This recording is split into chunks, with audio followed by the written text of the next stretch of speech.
फरीसी और महसद।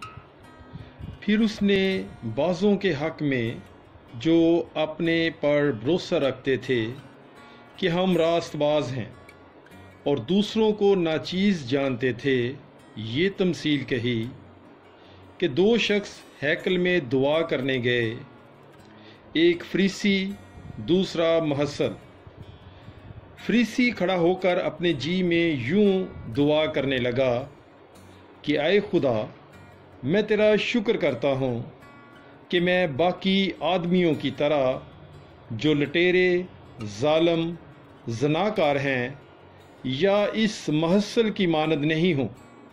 मैं हफ्ते में 2 बार रोज़ा रखता और अपनी सारी आमदनी पर दयकी देता हूँ। मगर उस महसल ने दूर खड़े होकर इतना भी न चाहा कि आसमान की तरफ आंख उठाए, बल्कि छाती पीट पीट कर कहता था कि आए खुदा, मुझ गुनाहगार पर रहम कर।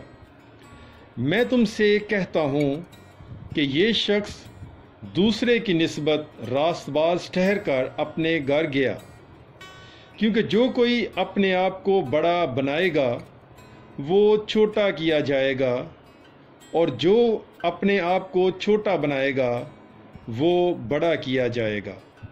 आमीन।